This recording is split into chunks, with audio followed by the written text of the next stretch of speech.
قربان جائیں۔ نوجوانوں ذرا غور کرنا، میرے نبی کریم صلی اللہ تعالیٰ علیہ وسلم کے بارے میں حضرت عائشہ صدیقہ فرماتی ہیں کہ عرب کی کواری لڑکیاں بڑی حیا والی ہوتی تھیں، لیکن اللہ کے پیارے رسول صلی اللہ علیہ وسلم عرب کی کواری لڑکیوں سے بھی بڑھ کر حیا والے تھے۔ یہ ہمارے بچے مذاق میں ہمیں کئی دفعہ کہتے ہیں شادی کرا دو، شوگل میں کہہ دیتے، ابا کو کہہ دیتے ہیں، ابا کو نہیں منہ پہ آ کے کہہ دیتے ہیں، کہتے ہیں یہ بڑا بھائی مصیبت بن گیا، یہ ہٹے گا تمہاری باری آئے گی۔ آپ کچھ ایسی باتیں کر رہے ہیں، کچھ ایسے انداز آپ اختیار کر رہے ہیں جو وزادار لوگ کرتے نہیں۔ شرم و حیا سے وہ چیزیں ٹھل جاتی ہیں جو باتیں ہمارے بچوں کی زبانوں پر بے باکی کے ساتھ آنے لگی ہیں، کہ جو ہمارے لڑکے بن سنور کے نکلتے ہیں۔ یہ جو میک اپ کا خرچہ لڑکیوں کے برابر لڑکوں کا ہوتا جا رہا ہے، یہ جو لڑکے بھی رات کو چہرے پر کریم لگا کر کے سوتے ہیں، یہ بتا سکتے ہیں کہ مقاصد کیا ہے؟ بتا سکتے ہیں؟ یعنی بچے بھی بغیر شیمپو کے بال نہیں دھوتے، مثلا کیا کرنا ہے آپ نے اس کا؟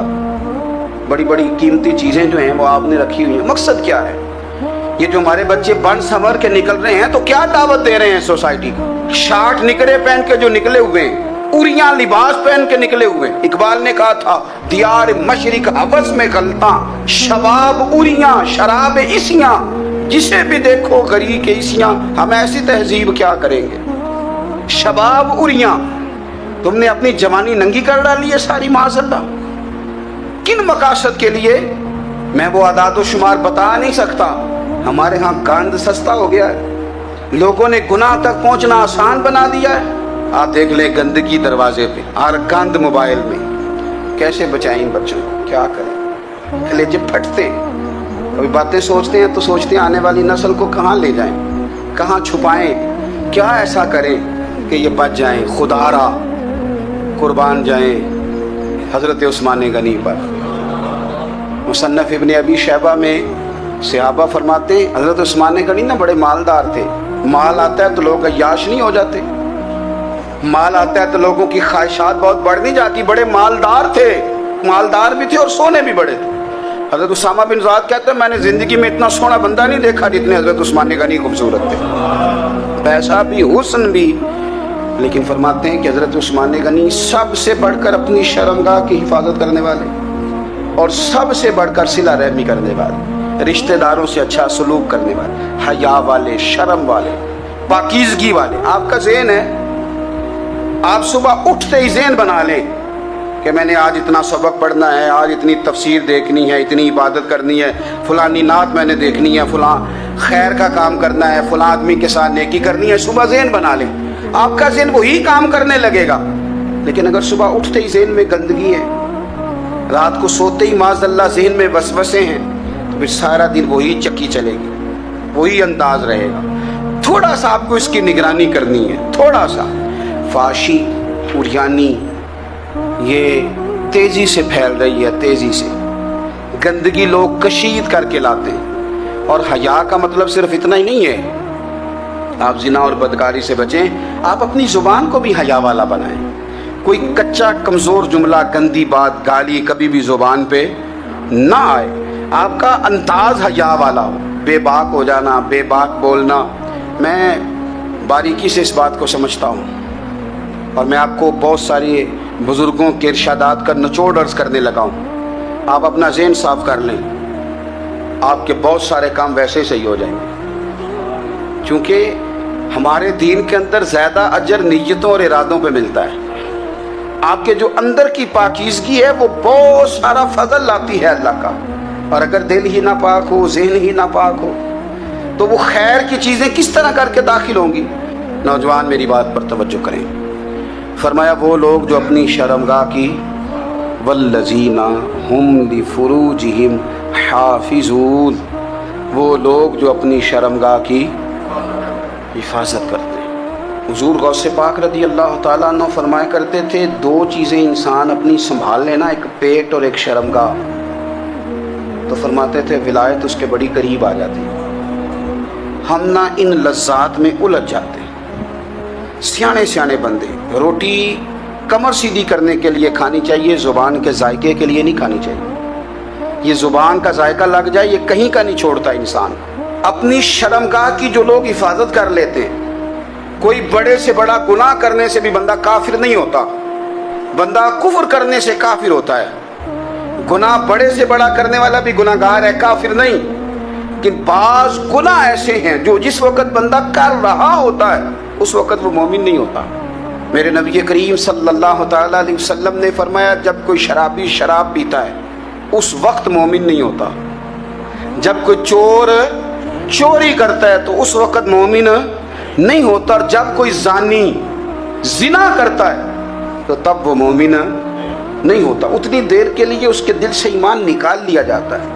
کفل کا ایک واقعہ ترمذی میں ملتا ہے۔ ایک شخص کفل نام کا تھا بنی اسرائیل میں، ایک عورت مجبور تھی، اس کے بچے بھوکے تھے، تو کفل نے اسے مائل کر لیا کہ تو میرے ساتھ گناہ کرے گی تو پھر میں تیرے بچوں کی روٹی تجھے دوں گا۔ تو وہ عورت پہلے تو بیچاری نہ مانی، لیکن بچوں کی بھوک دیکھ کے مجبور ہو گئی۔ جب کفل کے قریب گئی نا وہ عورت، اس نے دروازے سارے بند کر لیے۔ ترمذی شریف میں اس کا واقعہ موجود ہے۔ چاروں جانب سے بند ہو گیا سارا کچھ، لیکن جب وہ کفل کہتا ہے میں اس بی بی کے پاس جانے لگا تو عورت کا وجود کانپتا تھا۔ جس بندے کو گناہ کی طرف جاتے اس کی طبیعت میں ہیجان پیدا ہو تو مانا یہ ہے کہ ابھی ذہن پورا غلیظ نہیں ہوا، ابھی طبیعت پوری گندی نہیں ہوئی، ابھی ایمان کی بہت ساری قسمیں موجود ہیں، عورت کا وجود کانپتا ہے۔ تو کفل کہتے ہیں کہ میں نے اسے کہا کہ سارے دروازے بند ہیں، آپ ڈرتی کیوں ہے؟ تو کہنے لگی ڈرتی اس لیے ہوں کہ سارے دروازے بند نہیں ہوتے، ایک دروازہ کھلا ہے اور وہ دروازہ رب قدیر کا دروازہ ہے، اسے کیسے بند کیا جا سکتا ہے؟ تو کہتے ہیں جب اس نے یہ لفظ کہے تو مجھ پر بھی بات کا اثر ہوا، مجھ پر۔ تو میں نے کہا کہ اگر تو عورت ہو کے رب سے اتنا ڈرتی ہے تو مجھے تو اس نے مرد بنایا ہے، تو مرد تو ہوتا ہی وہ ہے جو اپنے آپ پر کنٹرول کر سکے۔ تو اب نہ معاملہ آگے جائے گا، اب یہاں بات رکے گی نہیں، جا میں تجھے آزاد کرتا ہوں۔ عورت گئی، اس نے توبہ کی کفل نے، اور رات رو کے کہنے لگا مالک آج میں نے توبہ کی ہے تو میرے اوپر مہربانی کرنا، میری توبہ ٹوٹنے نہ پائے۔ رات اس نے توبہ کی، رات ہی انتقال ہو گیا۔ لوگوں کو پتا تھا بڑا بے حیا ہے، بد کردار ہے، گناہ گار ہے، شاید لوگ اس کا چہرہ دیکھنے بھی نہ جاتے، پر مالک کریم ہے نا۔ حضور فرماتے ہیں سویرے اس کے دروازے پہ لکھ دیا اللہ نے، لوگوں رب نے کفل کے سارے گناہ معاف کر دیے ہیں، اس کے دروازے پہ لکھ دیا گیا۔ جب آپ اپنی حفاظت کرنا چاہتے ہیں تو اللہ پھر اسباب بھی پیدا کر دیتا ہے۔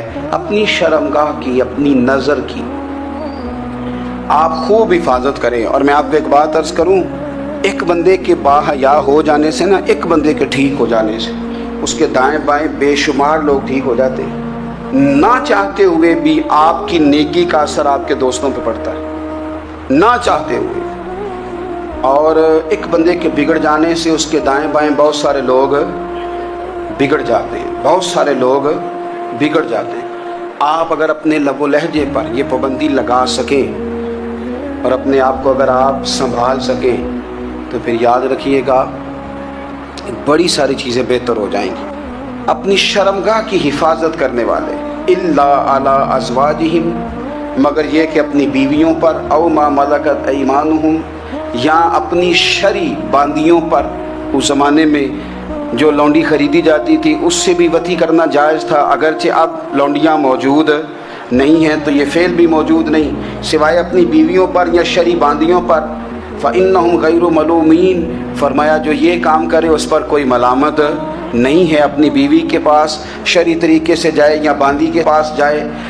فمن ابتغى وراء ذلك، اور جو آدمی اس کے بعد اس حد سے بڑھے، اس کے سوا کچھ اور کرے جو بندہ، فرمایا فاولئک هم العادون، یہ لوگ حد سے بڑھنے والے ہیں۔ جو لونڈیوں اور باندیوں کے علاوہ، اپنی بیویوں کے علاوہ کسی اور جگہ گندگی کریں، یہ حد سے بڑھنے والے، حدوں کو کراس کرنے والے لوگ ہیں۔ پھر ارشاد فرمایا والذین هم لاماناتہم وعہدہم راعون، اور وہ جو اپنی امانتوں اور اپنے وعدوں کی رعایت کرتے ہیں، امانتیں ادا کرتے ہیں، وعدے